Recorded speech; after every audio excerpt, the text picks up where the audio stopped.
Le Paris Saint-Germain a connu une soirée très spectaculaire et malheureusement conclue par une défaite ce vendredi soir au Stade Louis II à Monaco avec pourtant une première mi-temps quasiment parfaite.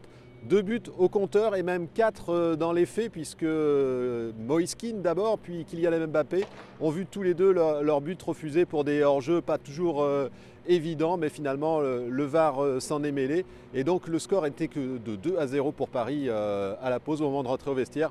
Au final, 3-2 pour Monaco. Que s'est-il passé dans cette seconde période? Thomas Tuchel, l'entraîneur parisien, aimerait bien le comprendre parce que de façon spectaculaire, son équipe s'est complètement délitée, écroulé, décomposé, et en tout cas les défenseurs ont laissé les attaquants monégasques faire ce qu'ils voulaient en deuxième mi-temps, et ça s'est conclu par un pénalty malheureux, une faute de Abdou Diallo qui a d'abord perdu la balle et ensuite bousculé son adversaire dans la surface de réparation. Il a récolté un carton rouge et donc dans les dernières minutes, Monaco s'est donc imposé. Alors ce qu'il faut retenir de la soirée, le point positif quand même, c'est que Kylian Mbappé, que l'on savait pris par l'équipe de France dans la semaine et qui revenait de blessure et finalement a montré qu'il était déjà à son meilleur niveau. Neymar a commencé la rencontre sur le banc des remplaçants, il est rentré à la 60e minute de jeu.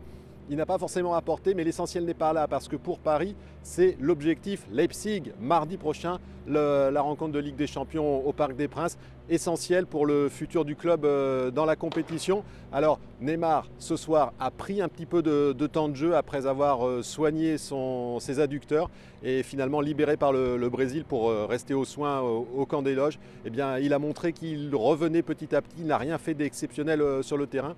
Mais encore une fois, l'essentiel n'est pas là. Il faudra qu'il soit en forme mardi, car comme l'a rappelé Thomas Tuchel lors de sa conférence de presse ce vendredi soir, eh bien, c'est une finale. Il va falloir la préparer comme une finale, cette rencontre au Parc des Princes. Donc désormais pour le PSG, il faut vite oublier ce rendez-vous monégasque manqué finalement, cette sortie en principauté pour se concentrer sur la Ligue des Champions. C'est donc mardi 21 h au Parc des Princes, un rendez-vous qui en dira long et qui donnera la tonalité de la saison en cours du Paris Saint-Germain.